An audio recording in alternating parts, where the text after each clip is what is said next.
The most powerful dam on Earth keeps losing to a smaller one. Three Gorges, 22,000 megawatts. Itaipu, 14. And for years, Itaipu won anyway. So the number we rank dams by isn't the one that matters. And right now, China is building a 60-gigawatt machine around the number that does. Start with the trophy. Three Gorges spans the Yangtze with a wall 2 kilometers wide and 180 meters tall. Inside it, 32 turbines, 700 megawatts each. Add them up and you get 22.5 gigawatts. By that measure, it's the biggest power plant humanity has ever built. But look closely at what that measure actually is. Installed capacity is the number you get if every machine in the building runs flat out at the same time forever. It isn't a performance, it's a promise about the hardware. And hardware is the easy part. Now the receipts. In 2016, Three Gorges generated about 93 billion kilowatt hours. Itaipu, sitting on the Paraná between Brazil and Paraguay, generated 103. Same year, 10 billion more from a plant with 60% of the capacity. And it wasn't a one-off. Itaipu had edged ahead the year before, too. So the world's most powerful dam was, in practice, not the world's most productive one. Which raises an awkward question. If you can lose to a machine with 8 fewer gigawatts, what exactly were those 8 gigawatts doing? Here's the physics, and it's simpler than all that concrete makes it look. A hydro plant's power is basically 3 things multiplied together. How much water passes through, how far that water falls, and how good your turbines are. Flow times drop times efficiency. Engineers call the drop head. Double the head, and you double the power from the same water. Double the flow, same deal. Installed capacity quietly assumes both are pinned at their design maximum. Reality almost never agrees. And on the Yangtze, reality disagrees violently. The Yangtze is a monsoon river. In flood season, it can push tens of thousands of cubic meters per second past the dam, and every turbine screams. Then winter arrives, and the flow collapses to a fraction of that. You cannot run 32 700-megawatt turbines on a river that isn't there. So for months of the year, a large share of that famous capacity sits idle, expensive, immaculate, and doing nothing but existing. Averaged across a normal year, Three Gorges runs at somewhere around 45 to 50% of its rating. Half a dam half the time. But there's a second reason, and it's the one everyone misses. Three Gorges was never only a power plant. It's a flood defense for cities holding tens of millions of people downstream. Which means every spring, before the rains, operators deliberately drain the reservoir, dropping the water level by tens of meters to leave room for the flood that's coming. Remember what head does to power. They are voluntarily throwing away head at enormous scale for months. That isn't a design failure. That's the dam doing its other job. The gigawatt number just doesn't have a column for it. Now here's the dam that wins by being boring. Itaipu sits on the Paraná, and the Paraná does something the Yangtze never does. It behaves. Steady flow month after month, year after year, fed by a huge tropical basin instead of a monsoon switch. The reservoir barely moves, so the drop stays locked at roughly 120 meters, which means Itaipu's turbines don't run in bursts. They just run. Its capacity factor sits above 80%. Three Gorges is a sprinter that has to sit out half the season. Itaipu is a marathon runner that never stops. Guess which one wins a year? And if you want to see how far that gap can stretch, look at Belo Monte in Brazil. On paper, 11,000 megawatts, one of the most powerful plants on the planet. In practice, the Xingu's dry season is brutal, and the plant's average output has run closer to 4,000. Ranked by nameplate, it's a titan. Ranked by electricity actually delivered, it falls out of the conversation entirely. Same concrete, same turbines, completely different dam, depending on which number you decide to trust. So let's rank them honestly. Take the electricity a dam actually produces in a year, spread it evenly across that year, and you get average delivered power, the number a grid operator can plan around. Three Gorges, roughly 11 gigawatts. Itaipu, roughly 10. A 22.5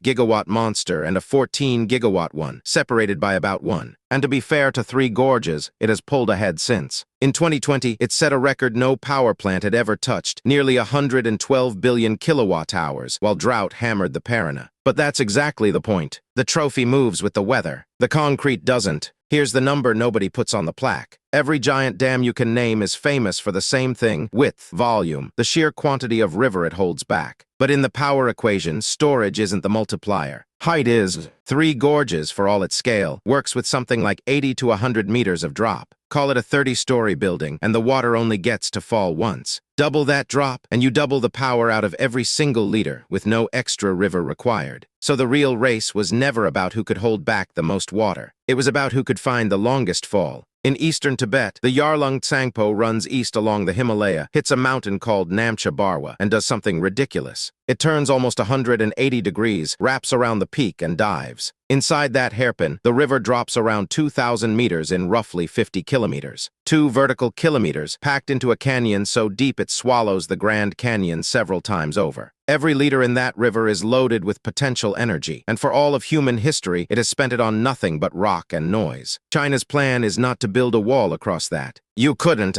Instead, the design cuts the corner. Bore tunnels straight through the mountain, from the top of the bend to the bottom, and let the water take a shortcut, trading 50 kilometers of canyon for a controlled vertical drop into a cascade of underground power stations. Approved at the end of 2024. Ground broken in July 2025. Price tag somewhere around $167 billion.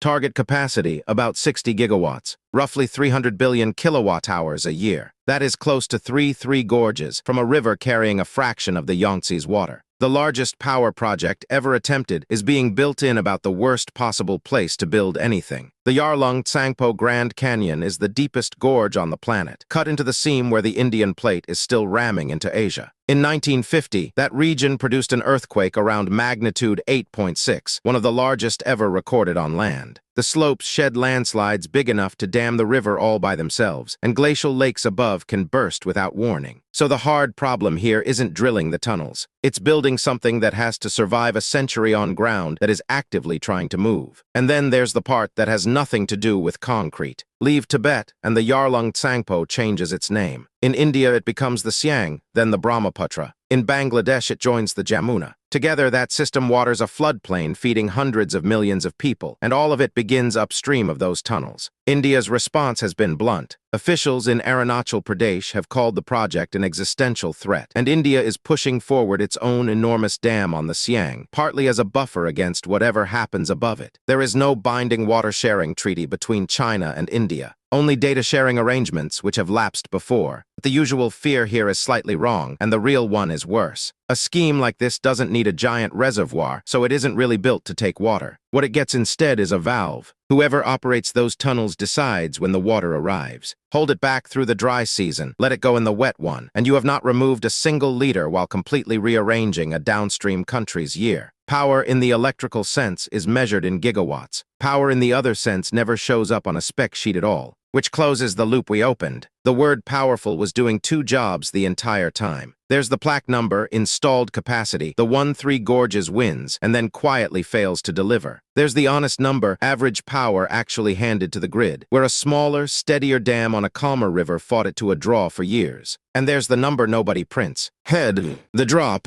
the one variable that can turn an ordinary river into the most powerful machine on Earth, which is precisely what is being carved into the deepest canyon in the world right now. So when it comes online sometime in the 2030s and the record books rewrite themselves, ask which kind of power actually changed hands. Because the gigawatts will be the least interesting thing about it.